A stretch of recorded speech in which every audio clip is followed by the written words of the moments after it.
강한용사교회 개척 준비 모임에 오신 여러분을 주님의 사랑으로 환영하고 축복합니다. 하나님 앞에 찬양 올려드리겠습니다.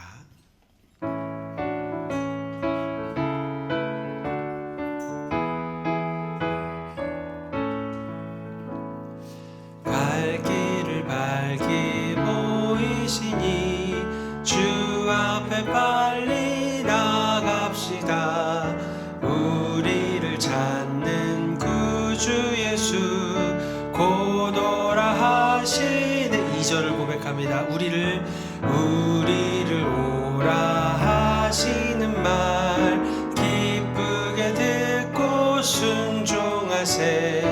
구주를 믿기 지체 말고 속속히 나가세.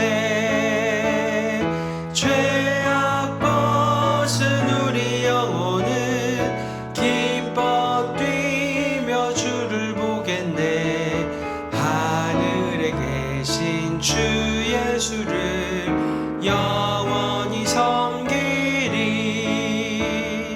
주 오늘 여기 계시오니 다 와서 주의 말씀 듣세. 듣기도 하며 생각하니 참 진리시로다.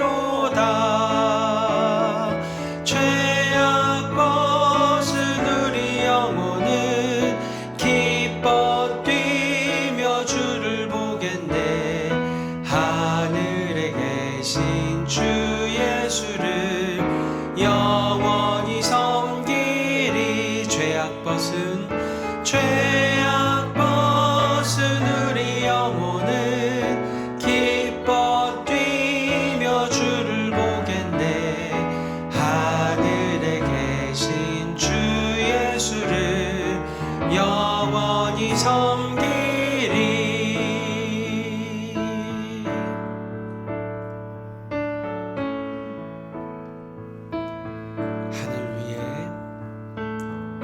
하늘 위에 주님 밖에 내가 사모할 자 이 세상에 없네.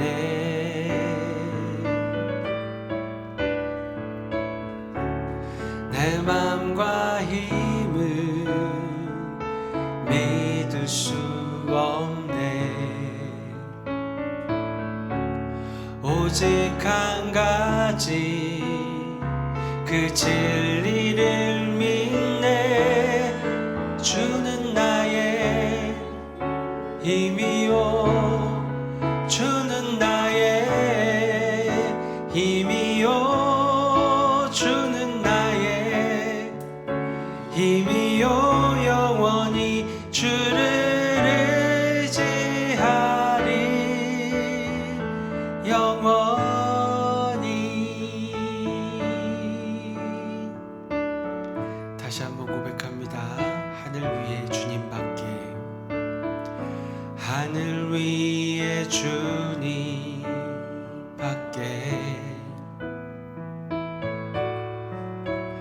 내가 사모할 자 이 세상에 없네.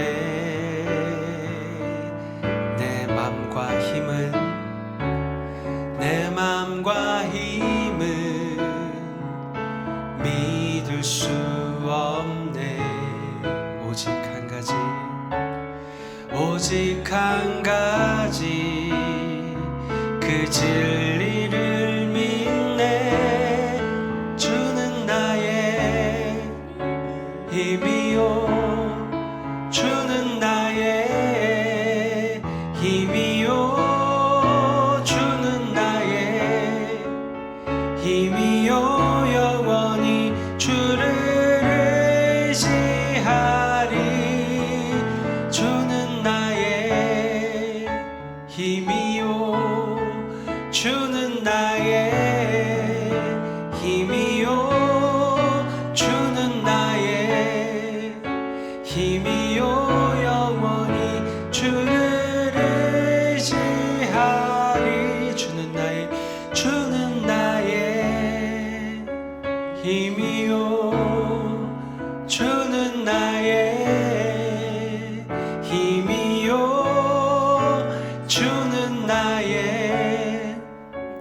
힘이요 영원히 주를 의지하리 영원히.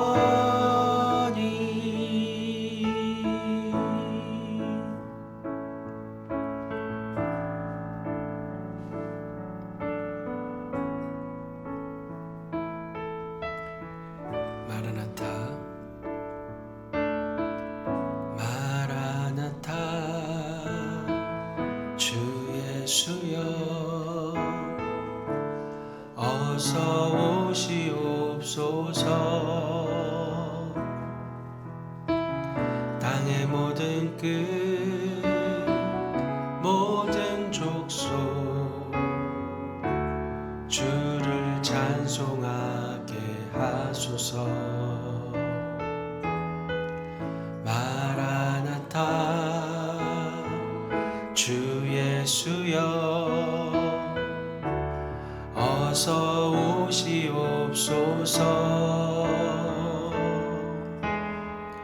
모든 열방이 주께 돌아와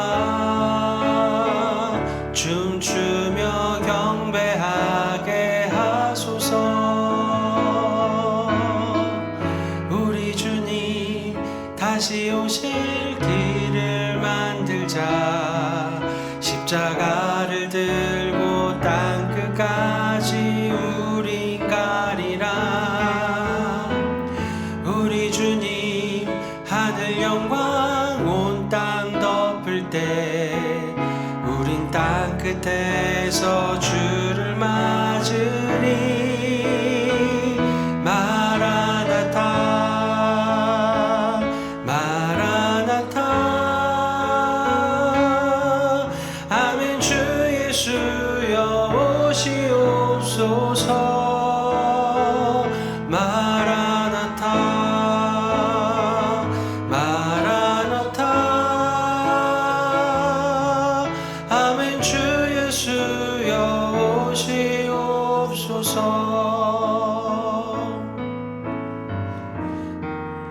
마라나타 마라나타 주 예수여 어서 오시옵소서. 땅의 모든 끝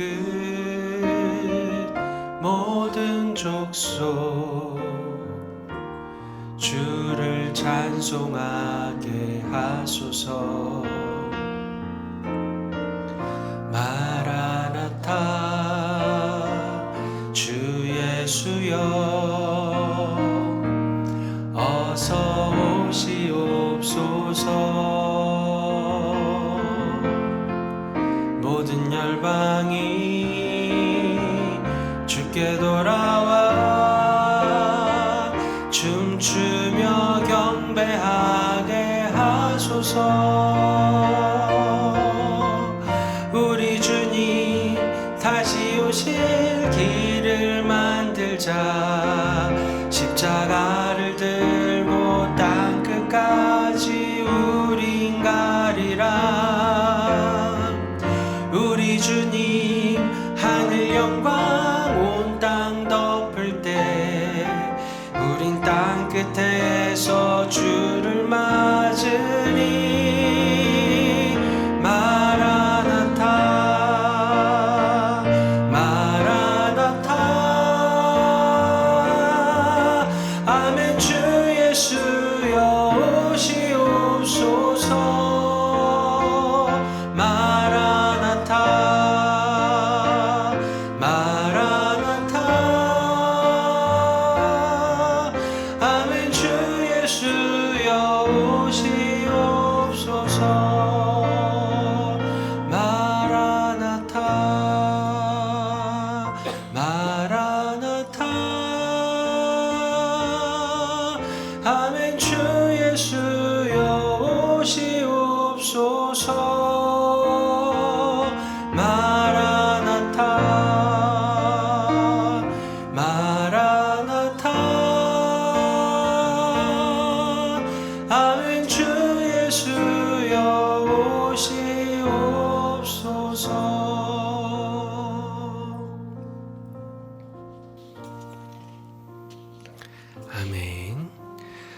오늘 하나님의 말씀은 출애굽기 24장 1절에서 8절 말씀과 출애굽기 32장 1절에서 6절 말씀입니다.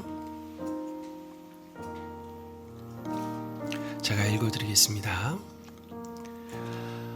또 모세에게 이르시되 너는 아론과 나답과 아비후와 이스라엘 장로 70명과 함께 여호와께로 올라와 멀리서 경배하고 너 모세만 여호와께 가까이 나아오고 그들은 가까이 나아오지 말며 백성은 너와 함께 올라오지 말지니라. 모세가 와서 여호와의 모든 말씀과 그의 모든 율례를 백성에게 전하매 그들이 한 목소리로 응답하여 이르되 여호와께서 말씀하신 모든 것을 우리가 준행하리이다. 모세가 여호와의 모든 말씀을 기록하고 이른 아침에 일어나 산 아래에 제단을 쌓고 이스라엘 12지파대로 12기둥을 세우고 이스라엘 자손의 청년들을 보내어 여호와께 소로 번제와 화목제를 드리게 하고 모세가 피를 가지고 반은 여러 양푼에 담고 반은 제단에 뿌리고 언약서를 가져다가 백성에게 낭독하여 듣게 하니 그들이 이르되 여호와의 모든 말씀을 우리가 준행하리이다. 모세가 그 피를 가지고 백성에게 뿌리며 이르되 이는 여호와께서 이 모든 말씀에 대하여 너희와 세우신 언약의 피니라. 백성이 모세가 산에서 내려옴이 더딤을 보고 모여 백성이 아론에게 이르러 말하되 일어나라 우리를 위하여 우리를 인도할 신을 만들라. 이 모세 곧 우리를 애굽 땅에서 인도하여 낸 사람은 어찌 되었는지 알지 못함이니라.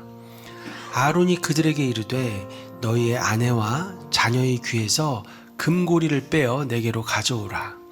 모든 백성이 그 귀에서 금고리를 빼어 아론에게로 가져가매 아론이 그들의 손에서 금고리를 받아 부어서 조각칼로 새겨 송아지 형상을 만드니 그들이 말하되 이스라엘아 이는 너희를 애굽 땅에서 인도하여 낸 너희의 신이로다 하는지라.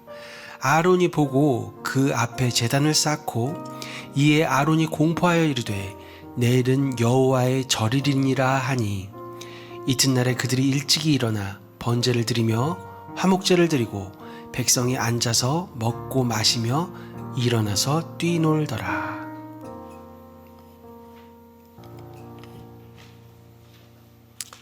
아멘. 하나님이 천지를 창조하시고 인간을 만드셨는데 그 인간은 범죄하고 타락합니다. 그래서 하나님께서 벌을 내리시죠.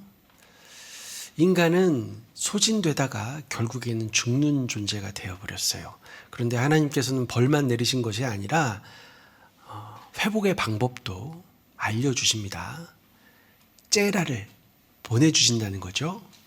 여인의 후손을 보내주셔서 이 모든 잘못된 것들을 다시 회복해 주신다. 이렇게 약속을 하셨어요. 그래서 인간은 이때부터 째라를 기다리는 겁니다. 도대체 여인의 후손이 누군지는 잘 모르지만 기다리게 된 거예요. 누군가를 보내주신다는 걸 기다립니다. 그런데 우리는 이쯤에서 이런 생각해 볼 수 있을 것 같아요.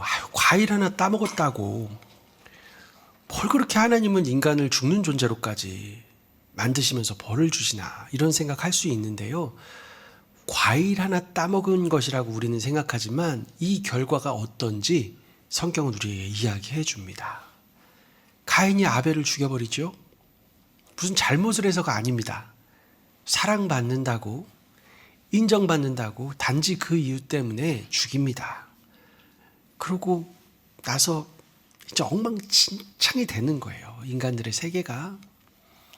우리의 죄의 결과가 어떠한지를 적나라하게 보여줍니다. 그래서 하나님께서는 도저히 안 되겠다 싶으셔서 물로 심판하십니다.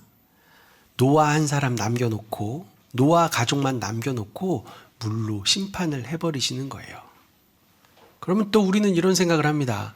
야, 노아는 얼마나 대단한가. 모든 사람들이 다 타락했는데 노아는 의인이었다. 실제로 성경에서 의인 얘기를 할 때 빠지지 않죠. 성경에서는 의인하면 세 사람을 이야기하는데요. 노아, 다니엘, 욥, 이 세 사람을 항상 얘기합니다. 그런데 여러분, 노아가 대단한 게 아닙니다. 우리는 이렇게 생각하면 안 됩니다. 하나님은 노아라는 의인 한 사람을 만들어 세우시기 위해서 뭘 하셨냐면요. 세상을 멸망시켜 버리셨어요. 노아가 대단한 게 아니라 여러분하고 입장을 한번 바꿔볼게요. 하나님이 나타나셔서 어느 날 여러분에게 너만 빼고 다 내가 진멸해 버릴 거야 하는 거예요. 그리고 실제로 그런 일이 일어나고 있어요. 여러분 같으면 의롭게 안 살겠습니까? 노아가 대단한 게 아니라 노아 같은 의인을 세우시기 위해서 세상을 멸망시켜 버리셨다고요. 여러분, 욥도 마찬가지입니다. 욥이라는 사람이 세워지기까지 얼마나 많은 고통을 받는지 제가 굳이 얘기하지 않겠습니다. 너무나 끔찍한 고통을 겪어요. 다니엘이요? 여러분, 다니엘도 이스라엘이라는 나라를 하나님이 망하게 해버리셨어요. 나라가 망하는 고통 가운데에서 다니엘이라는 사람이 세워지는 겁니다. 여러분, 하나님이 먼저 선택하시는 거예요. 자, 그렇게 노아만 남았는데 다시 한번 얘기합니다. 노아가 대단해서가 아니라 하나님께서는 여인의 후손을 보내주신다고 약속하셨기 때문에 남겨놓으시는 거예요. 노아 가족이 남았죠. 그 중에서 셈을 선택하셨고 이제 이야기가 이어집니다. 그리고 어느 날 하나님은 우리가 잘 알고 있는 아브라함을 선택하시는 거예요. 또 우리는 아브라함이 믿음의 사람이다, 믿음의 조상이다 하면서 와, 대단한 아브라함, 이삭도 바치는 아브라함, 이런 생각을 합니다. 여러분, 아닙니다. 하나님이 그를 선택하신 거예요. 우리랑 똑같은 연약하고 쉽게 넘어지고 어리석은 똑같은 사람인데 하나님이 선택하셨고, 이 평범한 사람을 하나님께서 믿음의 거장으로 어떻게 세우시는지 그 과정을 보여주는데 우리는 그런 것에 관심이 없고 아브라함 얼마나 훌륭한가 이런 이야기를 합니다. 여러분, 성경을 어떻게 봐야 하는지 여러분 잘 배우셔야 합니다. 아브라함이 훌륭한 것이 아니라 아브라함을 선택하신 거예요. 그리고 막 복을 쏟아 부어주십니다. 너를 축복하면 내가 복을 줄 거고 너를 저주하는 자는 내가 저주할 거고 너 자녀들을 하늘의 별처럼 많게 뭐 이런 얘기를 하잖아요. 그리고 이제 아브라함이 이삭을 낳고 이삭이 야곱을 낳아요. 이 야곱이 바로 이 야곱 한 사람이 이스라엘 민족이 됩니다. 야곱의 12 아들들이 이스라엘 12지파가 되는 거예요. 그런데 아브라함 때 벌써 이 야곱에 대한 예언을 해주시죠. 그러니까 야곱의 할아버지한테 하나님이 말씀하시는 거예요. 너의 자손들이 나중에 객지에서 400년 동안 아주 고통스럽게 살게 될 거야.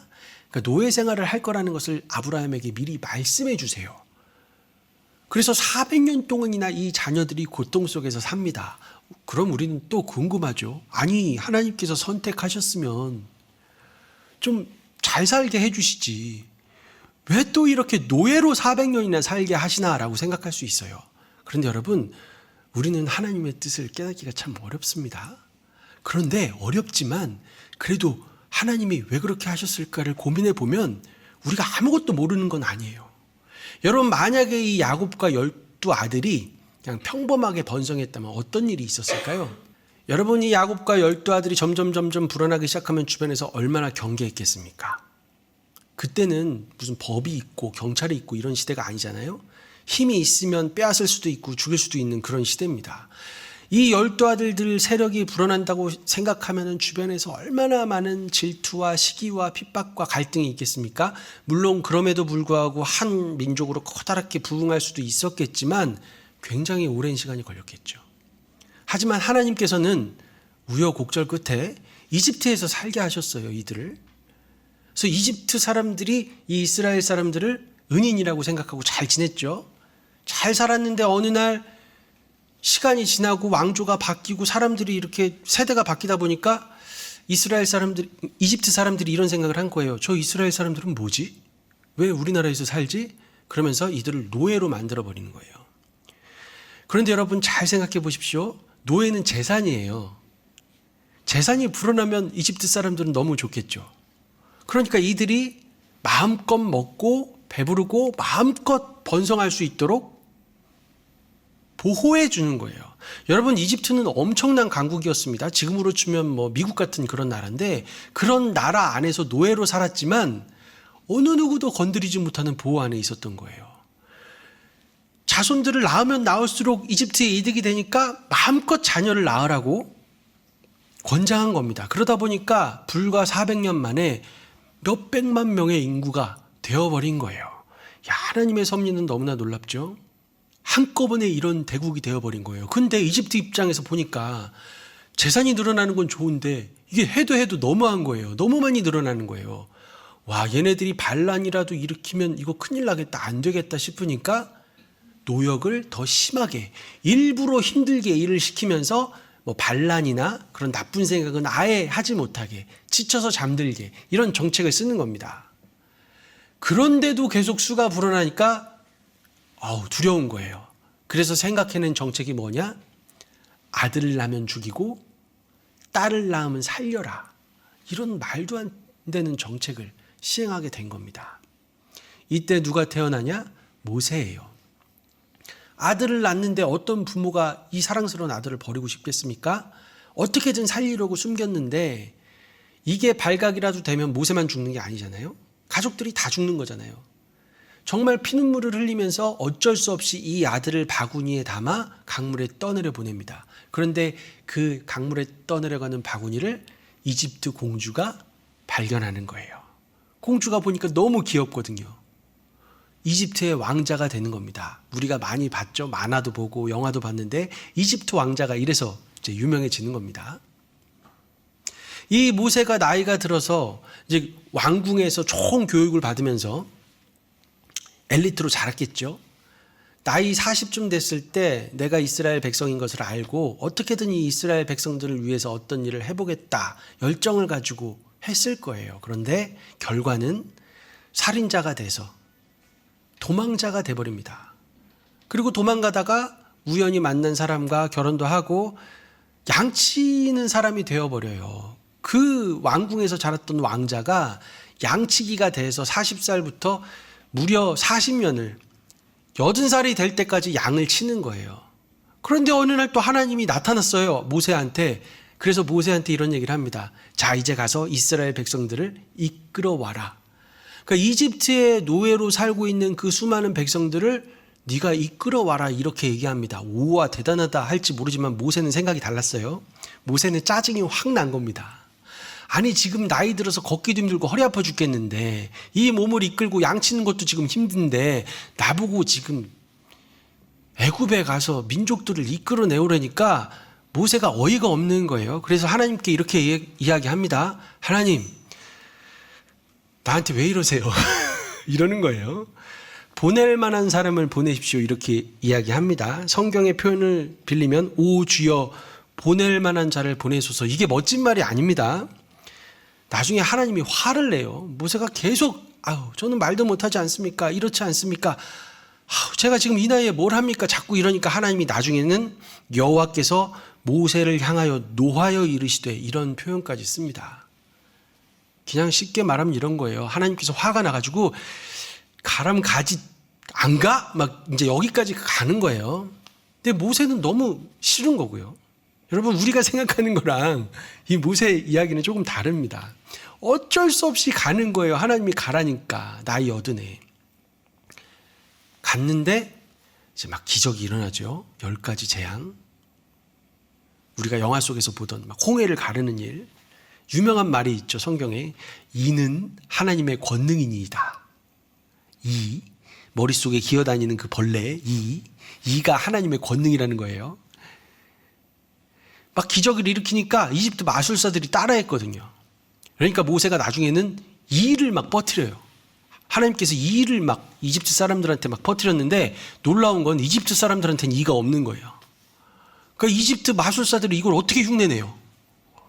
그때 탄식하면서 하는 말입니다. 이는, 벌레 이는 하나님의 권능입니다 하고 인정을 하는 거예요.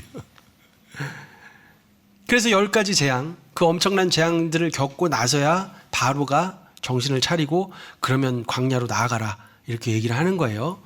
그래서 진짜 수백만 명을 이끌고 모세가 나왔는데 바로가 생각해 보니까 너무 화가 나는 거야.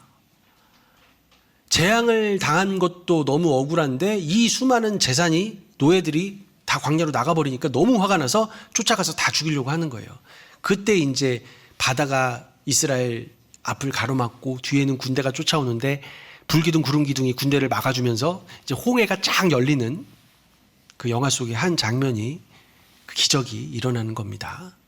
이스라엘 백성은 그 많은 사람들이 홍해를 건너서 갔고 그 뒤를 군대가 쫓아가다가 바다에 수장돼 버리죠. 여러분, 이게 무엇을 상징하는 거냐면요, 죄와 사망의 권세 아래 있던 사람을 하나님이 구원하시는 것을 이야기하는 거예요. 애굽은 이집트거든요. 이집트를 나오는 사건, 그래서 출애굽이라고 부릅니다. 이 출애굽이 바로 구원받는 것을 상징하는 거예요. 구원받은 겁니다. 이 홍해를 지나는 것을 성경이 세례받는다고 표현을 하잖아요. 자, 그러면 우리는 흔히 하나님으로부터 구원받았다 하면 이제 막 낙원이 펼쳐져야 되는데, 하나님께서 약속하신 땅으로 그냥 딱 가야 되는데, 현실을 마주하게 되는 것은 광야예요. 아니, 하나님 또 왜 이러시는 걸까요? 구원하셨다면서 광야에서 살아야 돼. 여러분, 광야는 아무것도 없는 사막입니다. 하루도 버티기 힘든 곳에서 이들은 고생을 하는 거예요. 왜 그럴까요? 하나님께서 왜 이렇게 하시는 거냐면요, 아무것도 없는 곳, 의지할 것 없는 곳에서 하나님을 의지하는 법을 가르치시는 겁니다. 여러분, 우리가 오해하지 말아야 할 것은 아무것도 없는 곳에서 하나님을 의지했더니 우리가 구원받는 게 아니에요. 여러분, 생각을 잘 하셔야 됩니다. 구원하신 거예요, 우리를. 하나님께서 이미 구원하신 우리들에게 하나님을 의지할 수 있도록, 눈에 보이는 것 아무것도 없는, 소망이 없는 곳에서 하나님을 붙들고 의지하는 것을 구원받은 백성에게 가르치시는 겁니다. 여러분이 지금 눈앞에 아무것도 안 보이고 희망이 없다면요, 여러분이 하나님의 사랑을 받고 있구나라고 생각하시면 틀림없을 거예요. 구원받은 백성에게 하나님이 그렇게 하시는 겁니다. 그리고 이 모세가 이 백성들을 이끌고 고생하면서 어디로 끌고 가요? 시내산으로 끌고 옵니다. 여러분, 왜 시내산에 끌고 왔을까요? 시내산은 하나님께서 임재하시는 곳, 하나님께서 시내산 꼭대기에 임재하셨거든요. 그래서 모세가 이들을 이끌고 시내산에 온 거예요. 그리고 모세가 산 꼭대기로 올라갑니다. 그러니까 하나님께서 어떤 일을 하세요? 모세에게 율법을 주십니다. 여러분, 율법을 주십니다. 계명이라고도 하고 율법이라고도 하고. 자, 율법이 뭐냐면요, 구원받은 사람에게 주는 선물 같은 거예요. 자, 너는 구원받았으니 앞으로 이렇게 아름답게 살아라 하시는 건데, 우리는 여기서 또 엉뚱한 생각을 합니다. 하나님의 율법을 우리가 잘 지켰더니 나는 구원받았다, 이런 생각을 하는 거예요. 여러분, 그게 아닙니다. 아무 이유 없이, 공로 없이 하나님께서 무작정 우리를 구원하셨어요. 구원하셨기 때문에 율법을 주시면서, 자, 이렇게 사는 것이 아름다운 거야 하고 가르쳐 주시는 거죠. 그리고 나서 하나님께서는 이 구원을 공식화하십니다. 선언하시는 거거든요. 그 장면이 바로 우리가 오늘 읽은 이 본문입니다. 언약식을 거행하는 거예요. 구원을 선언하시는 거예요. 공식화하시는 거예요. 그런데 이 언약은 좀 특이합니다. 피의 언약입니다. 오늘 본문을 한번 볼게요. 산 꼭대기에 모세가 있고 하나님께서 말씀하시는 겁니다. 1, 2절인데요. 이런 말씀을 합니다. 너는 아론과 나답과 아비후와 이스라엘 장로 70명과 함께 여호와께로 올라와 멀리서 경배하고, 너 모세만 여호와께 가까이 나아오고 그들은 가까이 나아오지 말며 백성은 너와 함께 올라오지 말지니라. 자, 이 말이 무슨 말입니까? 모세는 산 꼭대기에 가서 하나님의 말씀을 듣는 거잖아요. 근데 지금 아론과 나답과 아비후는 이제 곧 있으면 제사장이 될 건데 지도자들이에요. 이 지도자들과 이 장로 70명은 그러니까 어르신들, 이 공동체의 지도층 어르신들이 산 중턱까지 올라오라는 겁니다. 상 중턱까지 올라오면 꼭대기가 보여요. 그러면 그 꼭대기에 있는 하나님의 영광, 하나님을 보는 것이 아니라 하나님으로부터 나오는 그 영광을 보는 거예요. 이 지도자들이. 그리고 백성들은 올라오지 말지니라. 백성들은 뭐예요? 산 밑에 제단을 만들고 제사를 드려요. 자, 눈치 빠른 분들은 눈치채셨을 수도 있는데 이 모양이 아주 커다란 성전의 모양과 지금 같은 구조를 하고 있습니다. 커다란 하나의 성전인 거예요. 그런데 성전만 이런 구조냐? 그렇지 않아요. 또 이런 구조가 또 있었어요. 언제 있었냐? 바로 에덴 동산입니다. 여러분, 에덴이라는 곳이 있고요. 그 가운데 우리가 에덴 동산이라고 부르는 동산이 있어요. 그리고 그 동산 중앙이라고 표현하는데요. 동산 중앙에는 뭐가 있냐? 선악과와 생명나무. 선악과는 하나님의 말씀이죠. 이거 먹지 마 하시는 하나님의 말씀. 그리고 우리가 그 말씀 안에 거할 때 영원한 생명이 있죠. 그것을 상징하는 생명나무. 선악과와 생명나무가 있는 동산 중앙. 산도 똑같아요.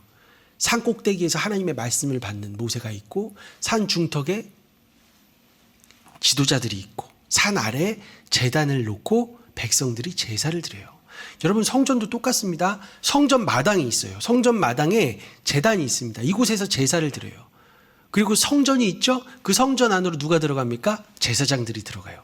그리고 그 제사장들이 성전 안으로 들어가면 그 성전 안에는 정말 존귀하고 거룩한 지성소가 있습니다.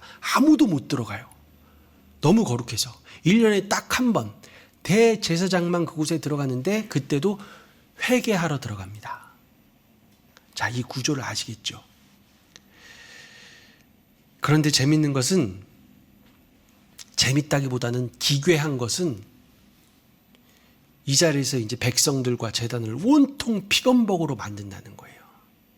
자, 하나님께서 이스라엘 백성을 구원하셨다 하고 공식화하시는 그 자리에 무슨 일을 하시냐면, 소를 잡아서 그 피를 가지고 제단에 바르고 뿌리고 붓고, 또 이 피를 가지고 백성들에게 막 뿌리는 거예요. 여러분, 이 장면을 한번 상상해 보세요. 백성들이 다 피범벅이야. 피를 막 다 뿌려. 그리고 제단도 피범벅이야. 아니, 도대체 왜 이렇게 하시는 걸까요? 우리의 더러운 죄는 피로만 씻을 수 있다는 개념이 있었어요. 아니, 그러면 백성들만 피를 뿌리면 되지 왜 제단에는 그렇게 피를 뿌릴까요? 제단이 가까이 있어서 그랬을까요? 그게 아니라, 이것은 이제 나중에 레위기를 가면 이제 명확하게 우리가 알 수 있는데요. 왜 이렇게 하냐면, 제단과 이 백성들을 하나로 만든다는 개념이 있는 거예요. 지금 피의 언약이라는 표현이 나오잖아요. 그러니까 피의 언약식인데, 이게 뭐냐? 제단과 백성들을 하나로 만드는 거예요. 하나님이 임재하시는 성전과 우리를 하나로 만드는 거예요. 그래서 나중에 어떤 내용이 나오냐면, 속죄제 설명할 때 우리가 죄를 짓잖아요. 그러면 죄를 씻으려면 피로 우리를 씻어야 되는데, 그게 아니라 우리가 죄를 지면은 들어가서 성전 휘막에 피 뿌리죠. 향단에 피 바르죠. 제단에 피 붓죠. 피 바르죠. 피 뿌리죠. 우리가 죄를 지면 성전을 피로 계속 닦는 거예요. 뿌리고 붓고 바르고. 왜 그럴까요? 우리가 죄를 지으면 성전이 더럽혀진다는 걸 이야기하는 거예요. 성전과 우리가 하나로 연결됐다는 거예요. 이것이 이제 신약으로 가면, 건물은 중요하지 않다. 우리가 바로 성전이다. 예수님이 그 말씀을 하시는 거예요. 이 성전 헐어라. 내가 3일 만에 세우겠다. 예수 그리스도가 성전이라는 것을 우리에게 알려주신 거고, 예수 그리스도를 믿는 우리가, 예수 그리스도의 몸된 교회가, 우리가 성전인데 사람들은 그것을 이해하지 못해요. 근데 이해하지 못하는 것도 이해는 갑니다. 왜냐하면 전능하신 창조주 하나님이 임재하시는 이 성전은 이 세상에 하나밖에 없는데, 이것을 이스라엘 민족이 소유하고 있는데, 갑자기 어느 날 선지자가 나타나더니 야, 그거 건물 돌멩이 아무것도 아니야 하니까 죽이는 거예요. 너무 소중한 성전을 건물이야 그러니까 죽이는 거예요. 무슨 뜻인지를 이해를 못하니까. 근데 여러분, 성전 건물은 정말 건물일 뿐이에요. 아무것도 아니에요. 의미가 있는 이유가 뭐예요? 임재하시기 때문에. 그리고 성전과 우리가 하나라는 것은 예수님이 오셔서 말씀해 주신 게 아니라 지금 우리가 보고 있는 이 본문 안에도 그 이야기를 하고 있는 거예요. 우리가 제단과 하나 된다. 그러니까 이 제단과 하나 된다는 게, 그래서 학자들은 이런 표현을 또 씁니다. 일종의 결혼식이라는 거예요. 하나님과 우리가 결혼식을 올린다는 거예요. 굉장히 많은 학자들이 이런 표현을 합니다. 그런데 어떤 학자보다 가장 강력한 학자가 있어요. 그것이 누구냐면 바로 성경입니다. 성경이 그렇게 이야기해요. 예레미야 31장 32절을 제가 읽어드릴게요.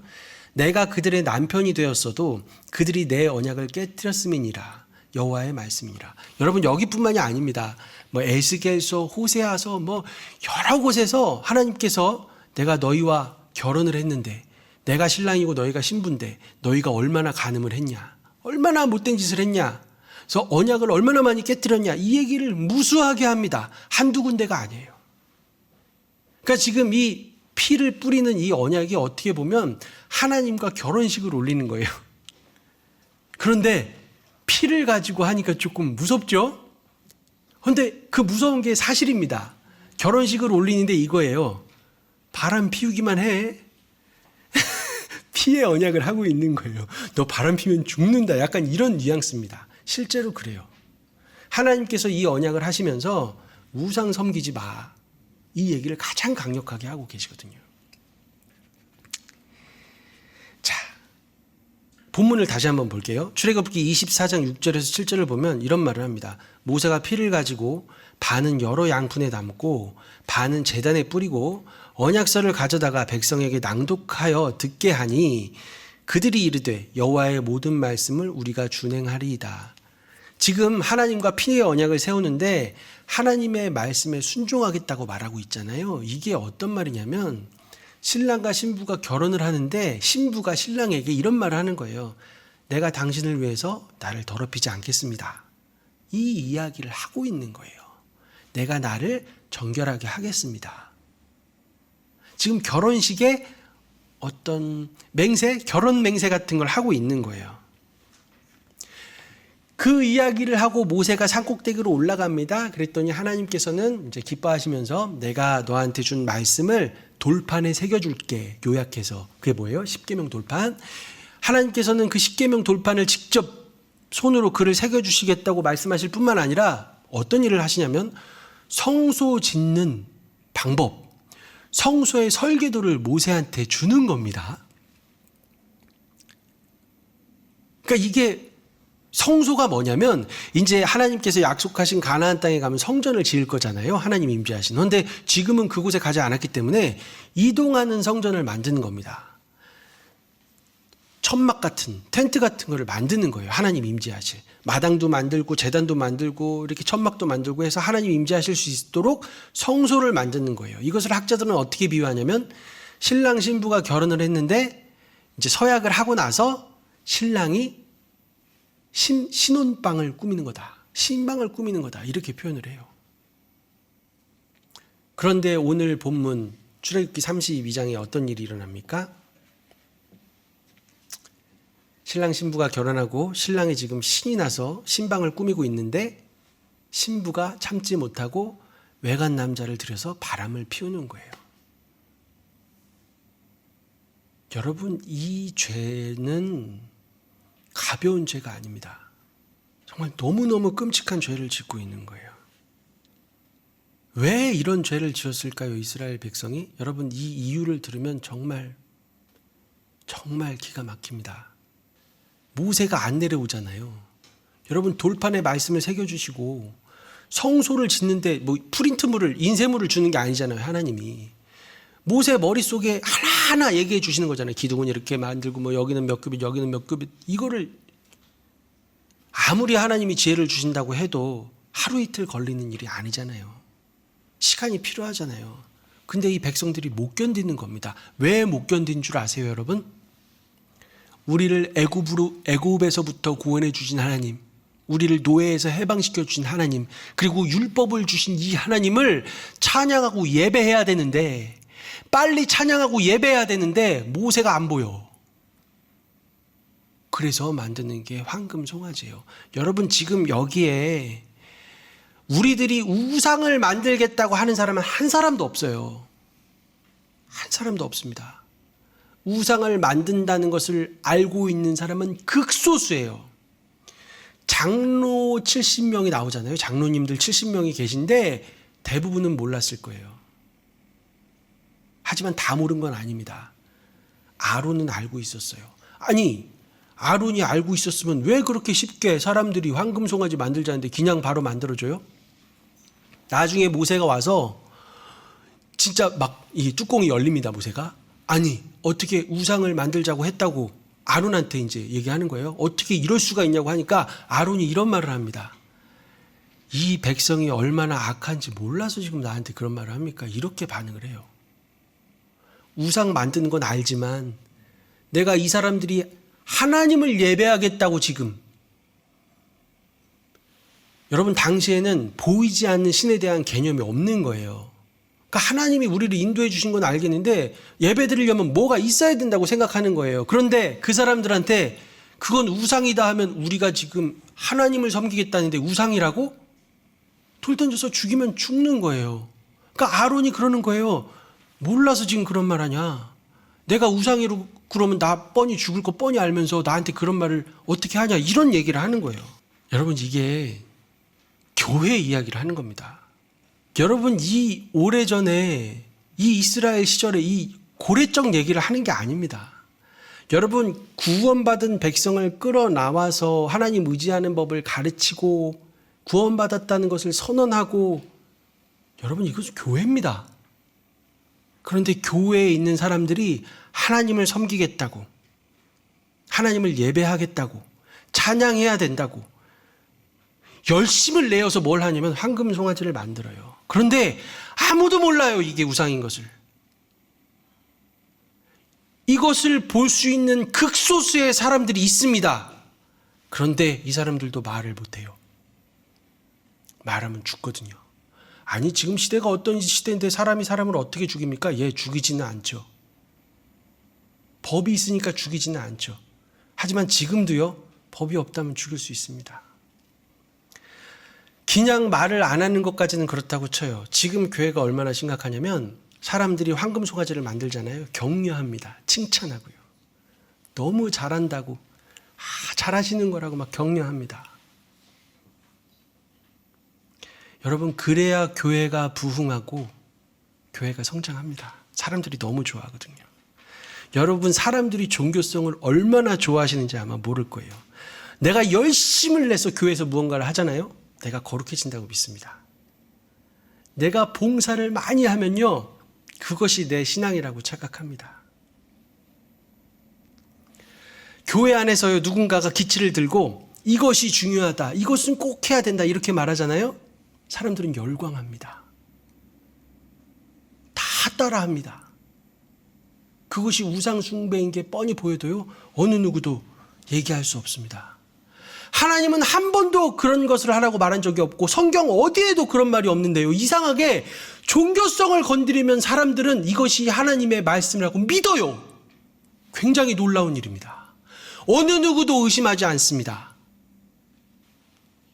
아니 목사님 그렇게 뭉뚱그려서 얘기하지 말고 도대체 뭐가 우상 숭배인지 구체적으로 말씀을 해줘야지. 그렇게 뭐 열심히 신앙생활하는 사람까지 다 그렇게 도매급으로 우상 숭배자라고 말하면 안 되지 않냐? 분명하게 말을 해라라고 말씀하신다면 여러분 저는 말을 못하겠습니다.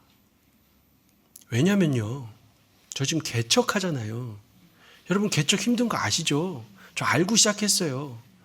근데 개척교회에 가장 필요한 게 뭐냐면 황금 송아지입니다. 여러분 이 우상 하나만 있으면요. 제트 엔진 다는 거예요. 교회에. 여러분 저처럼 개척한 교회에 정말 열정이 넘치는 분, 신앙 좋은 분, 그런 분 한 명만 들어오면 얼마나 좋을까요? 제가 말하는 열정은 이런 겁니다. 월요일부터 일요일까지 월화수목금토일 하루도 빠지지 않고 교회 나와서 아침부터 점심까지 점심 먹고 저녁까지 계속 교회에서 막 섬기는 분. 여러분 이런 분 계세요. 여러분 이런 분 10명만 들어오잖아요. 개척교회 100명은 순식간에 됩니다. 그런데 여러분 제가 여러분한테 한번 물어볼게요. 월화수목금토일에 교회 나와서 섬기는 게 정상이라고 생각하십니까? 하나님이 기뻐하시는 일이라고 생각하십니까? 여러분이 한번 잘 생각해 보세요. 아니 내가 열정이 있어서 그럴 수도 있지. 혼자 사는 사람은 그럴 수도 있어요. 아니 사실 그런 사람은 저처럼 목사가 되면 돼요. 그러면 그렇게 하면 돼요. 하는 일이 그거니까. 그런데 여러분 목사가 돼도요. 월화수목금토일을 2시간만 자고 일을 한다. 안 쉰다. 우상숭배입니다. 목사도. 그런데 여러분 목사가 아닌 이상 자기 일 없는 사람이 어디 있습니까? 여러분 실제로요. 우리나라가 이 교회가 부흥할 때 이런 권사님들이 있었어요. 이분들 때문에 사실 부흥됐거든요. 어떤 분들이냐. 아침에 새벽 기도합니다. 그 아침 먹고 나서 또 기도합니다. 교회에 무슨 일이 있으면 교회 일 합니다. 점심 먹습니다. 교회에 무슨 일이 없으면 또 기도합니다. 저녁까지 기도합니다. 끄떡끄떡 계속 교회에서. 그러다가 저녁 되면 꼭 응답 받습니다. 하나님이 소갈비 먹으라고 응답하셔서 그래서 소갈비 먹으러 갑니다. 여러분 실제로 그럽니다. 그런데요. 이분들 집에 자녀들이 2명씩 3명씩 있거든요. 이 자녀들 고아처럼 자랍니다. 엄마가 밥을 안 해줍니다. 여러분 그런 집 저 많이 봤거든요. 가보면 어떠냐면요. 청소를 안 해서 지저분한 이런 게 아닙니다. 이 집은 반드시 내일 이사를 가는 집이야. 그러니까 이게 가능하지? 이게 이사를 가는 집이 아니면 이럴 수는 없어. 이런 생각이 들어요. 거기에서 애들 뛰놀고 있어요. 엄마는 없습니다. 여러분 하나님이 주시는 율법이 말씀이 뭐냐면요. 엄마에게 엄마의 역할 잘하는 게 하나님의 말씀이에요. 아버지는 아버지의 역할을 해야 되고요. 엄마 아빠의 역할, 직장에서는 직장인의 역할, 가정에서는 가정에서의 역할, 친구 관계에서는 친구 관계의 역할, 거기서 하나님 뜻대로 어떻게 사느냐 이것이 하나님의 말씀인데 하나님 말씀 다 무시하고 내 열정. 여러분 지금도 그런 분들 계세요. 교회에 나와서 하는 일은 거룩해. 직장에서 하는 일은 짜증나. 그래서 직장에서 하는 일 짜증나고 교회에 와서 위로받고 싶어. 어떻게 위로받아? 기도도 하지만 막 열심히 막 섬겨. 그럼 내가 만족해. 내가 하나님 일을 이렇게 했어. 여러분 성경 어디에 그런 말이 있습니까? 정말 그렇게 거룩한 일이면요. 이 하나님의 일이 12지파에서 11지파는 하나님 일을 시켜야지. 달랑 한 지파만 왜 하나님 일을 시켜요? 11지파가 다른 일 하게 하나님이 하셨어요. 한 지파도 사실은 저주였습니다. 그 사람 죽여가지고 저주받은 백성이 하나님 일을 하게 된 거예요. 그게 나중에 복으로 바꿔. 그러니까 우리가 잘못한 걸 하나님이 복으로 바꿔주신 거지 하나님 일을 하는 사람들이 잘난 게 아니에요.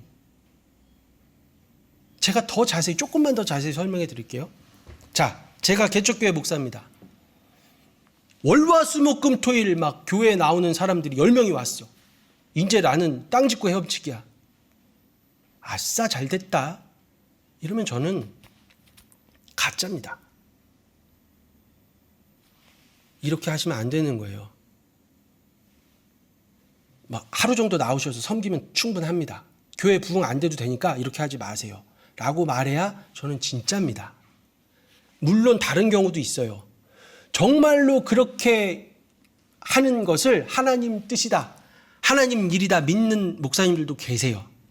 그분들은 또 하나님이 그렇게 쓰시거든요. 그런데 이것은 여러분이 아셔야 됩니다. 그런 목사님들은 어떤 사명이냐면 애굽에 종살이하는 사람들 숫자 불리는 일을 하고 계신 거예요. 사명이 다릅니다. 그런데 저처럼 그게 노예 생활이라는 걸 눈에 보이는데 그걸 알고 있는데도 나 교회 부흥하겠다고 사람들을 잘못된 길로 이끈다? 그건 가짜입니다. 거짓 선지자입니다. 보이면 얘기해야 돼요. 부흥 안 돼도 좋으니까 하지 마십시오. 그럼 저 같은 사람은 그걸 해야 돼요. 그 숫자 불리는 사명이 있는 애굽에서 사람들 불리는 사명이 있는 목사님들을 숫자를 불려놨으면 그분들 방황하고 있는 그분들 노예 생활 때문에 힘들어 지쳐있는 그분들 붙들고 하나님 말씀을 이런 것이 하나님 말씀입니다라고 가르치는 역할을 해야 돼요. 당장 부흥 안 한다고 1명 2명 앉아있다고 교회에 나와야 됩니다. 수요 예배 안 드리다 예수님 오시면 구원 못 받으면 어떡할 거야? 이런 걸 하는 거예요. 아니 수요 예배 안 나와서 예수님이 오시면 구원 못 받는다는 말 제가 여러 번 들어봤거든요. 저는 그런 설교 들으면 소름 끼쳐요. 아니, 우리 하나님이 수요 예배 안 나왔을 때 임재하시는데 우리 수요 예배 안 나왔다고 세상에 우리가 구원 못 받으면 도대체 그 구원은 무슨 구원? 교회에서 이런 얘기를 해야 합니다. 여러분, 사랑하는 거 중요해요. 사랑하는 거 참 어렵잖아요. 우리가 해봤잖아요. 노력해봤잖아요. 근데 어렵습니다. 그런데 여러분, 때로는 화도 내야 됩니다. 하나님의 종은. 그러니까 화낸다는 게 진짜 막 소리 지른다 이런 거 아니고요. 예를 들어서 여러분들이 뭔가 잘못된 길로 갈 때 그것이 우상 숭배일 수 있습니다라고 아무리 부드럽게 얘기해도요, 싸우게 됩니다. 듣는 사람은 그거 좋게 안 들어요. 지금 나보고 우상 숭배한단 말입니까? 라고 욕을 먹더라도 나를 싫어하게 되겠죠. 저만 보면 그냥 고개 돌리고 가겠죠. 하지만 그런 말을 하지 않으면요, 거짓 선지자입니다. 물론 제가 다시 한번 말씀드리지만 본인이 모르면 사명이 달라요. 애굽에서 일하시는 분들이지만 자기가 알면서도 그러는 건요, 여러분 깊은 책임감을 가져야 합니다. 황금 송아지 만들고 있어요. 지금도. 오늘 주제가 어떻게 생각하면 분별력을 가져야 한다 이렇게 들으실 수도 있어요. 그런 것도 포함되어 있습니다. 그런데 여러분, 그것보다 더 중요한 게 있어요. 이 집단 심리.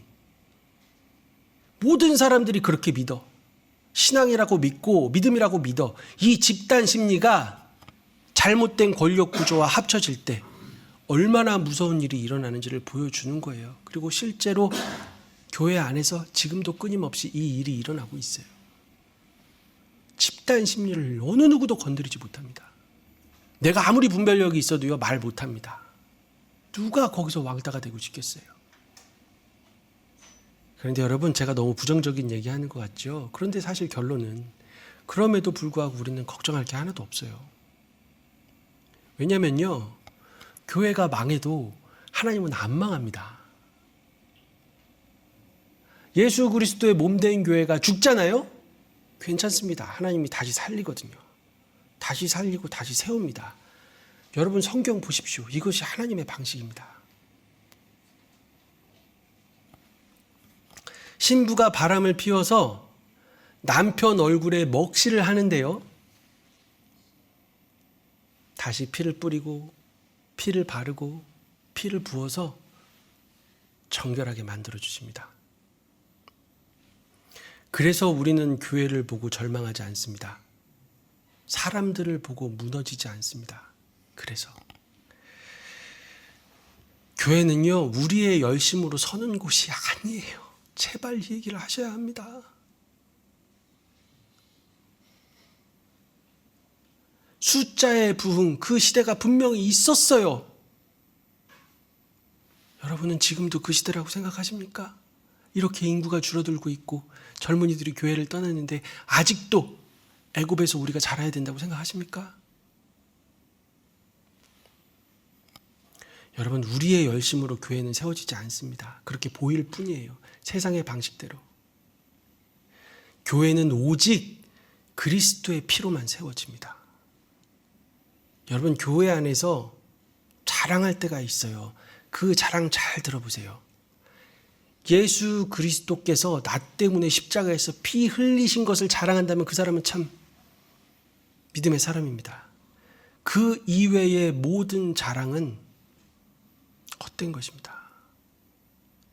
여러분이 아무리 잘하는 것 같아도요, 예수의 보혈, 예수의 피 흘림, 그것 말고 다른 자랑은요, 헛된 것입니다. 여러분들이 이제 신앙생활 하시면서 가만히 보십시오. 얼마나 많은 자랑을 하고 있는지. 전부 바꿔야 됩니다. 예수 그리스도의 자랑으로, 보혈의 자랑으로. 하나님은요, 자기 신부를 결코 포기하지 않으십니다. 여러분, 이게 우리의 희망입니다. 우리 다 같이 기도할게요. 오늘 좀 무거운 주제를 가지고 얘기했지만 여러분, 결코 부정적이거나 절망적인 말씀이 아닙니다. 이런 우리가 사랑받았기 때문에 우리가 하나님 앞에 나아갈 때 고개를 숙이고 눈물을 흘리는 겁니다. 감사하면서도 눈물을 흘리는 이유가 바로 이런 이유 때문이죠. 죽어도 다시 살리시는 하나님 기억하시면서 우리 기도의 자리로 들어가면 좋겠습니다. 다 같이 기도하시겠습니다.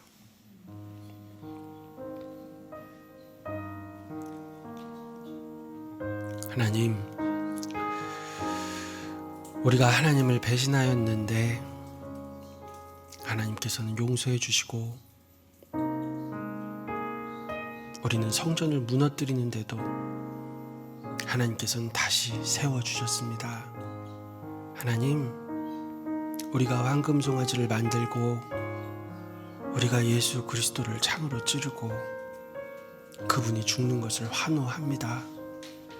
여전히 그러합니다. 그런데도 하나님은 우리를 참아주시고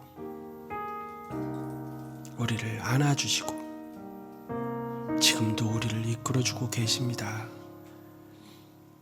하나님, 사랑이 어떤 것인지 하나님 우리로 알게 해주십시오. 틈만 나면 눈을 돌리고 나의 열심을 의지하고 다른 곳으로 눈을 돌려도 다시 돌아와라, 다시 돌아와라. 하나님, 그렇게 우리를 기다리고 계시니 하나님, 우리가 절망하여 죽게 되더라도 하나님 다시 살리신다 하시니 하나님, 우리의 마음을 빚어주시고 이제는 우리로 하여금 잘하고 성숙하게 하여 주십시오. 사람들이 좋아하는 것, 어떤 기치, 어떤 캠페인, 어떤 절대화, 하나님 그런 것 다 내려놓겠습니다. 이것만은 중요하다 하는 것들 다 내려놓겠습니다. 예수 그리스도의 보혈이 아니라면 우리가 배설물과 같이 여기겠습니다. 사역이 우상이 되고 예배가 우상이 되고 찬양도 우상이 되고, 하나님, 우리는 끊임없이 어리석은 일을 반복하지만 하나님, 주님의 나라를 꿈꿉니다. 주 예수님 이 땅에 오실 때에 믿는 자를 보겠느냐 하셨지요. 주님, 우리가 여기 있습니다. 이렇게 말할 수 있도록 하나님 우리를 단련하시고 이끌어 주십시오. 이미 사랑하셨고 이미 구원하셨고 이미 선택하셨으니 우리가 좀 힘겹고 때로는 좀 고되다고 느껴도 모든 것을 이루실 하나님을 의지하겠습니다. 구주 예수 그리스도의 은혜와 하나님 우리 아버지 지극하신 사랑하심과 성령님의 감화 감동 위로하심이 우리가 바람을 피워서 주의 얼굴에 먹칠을 하여도 내가 너희를 정결하게 하겠다 하시는 그 사랑 안에 거하기로 다짐하는 사랑하는 우리 성도들, 아들, 딸들 한 심령 한 심령 위에 이제로부터 영원토록 함께 있을지어다. 아멘.